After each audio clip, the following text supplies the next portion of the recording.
तो फाइनली दोस्तों हमने आपको कल ही बताया था कि किस तरह से भारत और रशिया के बीच में कुछ मीटिंग्स का दौर जारी है, जिसके तहत बताया ये जा रहा है कि भारत और रशिया दोनों मिलकर कई सारे ऐसे वेपन्स को बनाने के लिए एमओयू साइन कर सकते हैं, जो कि आने वाले फ्यूचर में रशिया और भारत दोनों के लिए काफी फायदेमंद होंगे। और अब ये बताया जा रहा है कि भारत रूस के साथ मिलकर एक ऐसे एयरक्राफ्ट को प्रोडक्शन करने की बातचीत कर रहा है, जो हमारे लिए काफी बड़ा एडिशन साबित हो सकता है। और साथ ही आपको बता दें कि हम रूस से एक ऐसे एयर डिफेंस सिस्टम को भी यहाँ पर खरीद कर चुके हैं, जो फाइटर जेट से लेकर एडवांस अटैक हेलीकॉप्टर को भी तबाह करने में निर्णायक भूमिका निभाएगा। ऐसे में दोस्तों आखिरकार क्या है, पूरी खबर आपको विस्तार से बताएंगे। आप वीडियो में एंड तक बने रहिए। साथ ही अगर हमारे चैनल पर नए हैं तो सब्सक्राइब जरूर कर लीजिए। दरअसल दोस्तों अब लेटेस्ट न्यूज यहाँ पर निकल कर आ रही है कि दुबई एयर शो के दौरान रॉसब्रॉन एक्सपोर्ट के सीईओ ने टास मीडिया एजेंसी के सामने इंटरव्यू में बातचीत करते हुए कहा है कि रूस अपनी 5वीं पीढ़ी के फाइटर जेट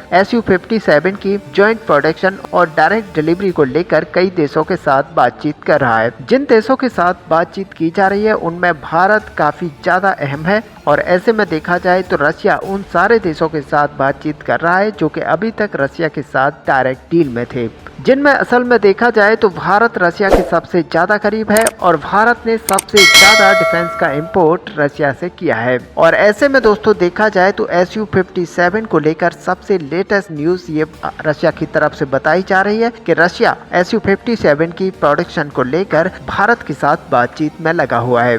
ऐसे में दोस्तों आपको बता दें कि Su-57 रूस में बनाया गया सबसे ज्यादा शक्तिशाली फाइटर जेट है, जो किसी भी 5वीं पीढ़ी के फाइटर जेट के मुकाबले ज्यादा मैन्योरेबल बताया जा रहा है। इसका प्रोडक्शन अगर भारत और रूस मिलकर एक साथ करते हैं तो इससे भारत को काफी ज्यादा फायदा हो सकता है। सबसे पहले तो भारत को 5th जनरेशन के फाइटर जेट को मैन्युफैक्चर करने की तकनीकी जानकारी मिलेगी, और ऊपर से हम इसकी टेक्नोलॉजी का इस्तेमाल अपने आगे के प्रोजेक्ट में कर पाएंगे। साथ ही दोस्तों आपको बताएं कि हमारा खुद का एम का अभी तैयार होने में कम से कम 10 साल का समय लगेगा। अगर हम रूस के साथ मिलकर इस फाइटर जेट का प्रोडक्शन करते हैं तो ये विमान हमें आने वाले 2 से 3 साल के अंदर मिल सकता है। अगर डायरेक्टली इसको रशिया से ऑफ द सेल खरीदा जाएगा तो इनकी डिलीवरी और भी तेज हो सकती है, लेकिन ये सब तभी होगा जब बीच में मौजूद पेमेंट की समस्या यहाँ पर खत्म हो जाएगी, क्योंकि अभी भी भारत और रशिया के बीच में पेमेंट की समस्या बनी हुई है। ऐसे में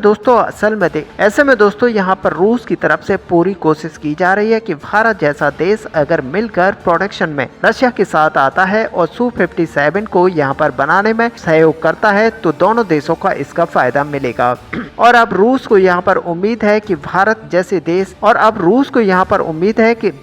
या फिर संयुक्त अरब अमीरात रशिया के साथ मिलकर इस फाइटर जेट का प्रोडक्शन कर सकते हैं। और सच माने कि रशिया इस फाइटर जेट को एक्सपोर्ट करने में सफल हो गया तो ये रशिया के लिए काफी बड़ी बात होगी। ऐसे में भारत भी इसको लेकर पूरी तरह से विचार कर रहा है कि कुछ नंबर में भारत Su-57 को खरीदे या फिर नहीं। हालांकि एक तरफ जहां इस विमान को लेकर बाइंग की बातचीत चल रही है, तो वहीं दूसरी तरफ भारत ने रशिया से अब ऐसे man portable air defence system को खरीद लिया है, जो कि आने वाले समय में भारत के लिए बहुत ही ज्यादा उपयोगी साबित होने वाला है। बता दें कि जिस सिस्टम की यहाँ पर हम बात कर रहे हैं वह एक इकला एस मिसाइल सिस्टम है, जो कि man portable air defence system है, यानी कि इसको इन्फेंट्री के सैनिक अपने कंधे पर माउंट करके युद्ध क्षेत्र में ले जा सकते हैं, और यहाँ से ये मिनिमम 500 मीटर, ज्यादा से ज्यादा 6000 मीटर यानी कि 6 किलोमीटर तक किसी भी तरह के हवाई हमले को खत्म कर सकते हैं। इसमें फाइटर जेट, अटैक हेलीकॉप्टर और ड्रोन जैसे खतरे शामिल हो सकते हैं। साथ ही ये 10 से 3.5 किलोमीटर तक की ऊंचाई तक जाकर टारगेट को तबाह कर सकता है। और सच माने कि भारत ने इस मिसाइल को रशिया से खरीदकर काफी बड़ा निर्णय लिया है, क्योंकि फिलहाल भारत को चीन और पाकिस्तान की तरफ से आने वाले थ्रेट को देखते हुए इस तरह के पोर्टेबल एयर डिफेंस सिस्टम की काफी ज्यादा जरूरत है। और भारत एकला एस मिसाइल डिफेंस सिस्टम का प्रोडक्शन लाइसेंस के तहत स्वदेशी लेवल पर ही कर पाएगा। और एक तरह से देखा जाए तो ये डील के लिए काफी ज्यादा पॉजिटिव एंगल है कि भारत खुद के देश में स्वदेशी रूप से इस मिसाइल डिफेंस सिस्टम को बना पाएगा। और आपको बता दें कि पिछले साल भारत ने अपनी जरूरत के 45% हथियारों को इंपोर्ट किया है, और इसी कड़ी में भारत इस साल भी काफी हथियारों को इंपोर्ट कर रहा है। ऐसे में दोस्तों आपका इस पूरे टॉपिक को लेकर क्या व्यू है, आप अपना व्यू हमें कमेंट पे लिखकर बता सकते हैं। साथ ही वीडियो को लाइक और शेयर करना ना भूलें। मिलते हैं नेक्स्ट वीडियो में, तब तक के लिए जय हिंद, जय भारत।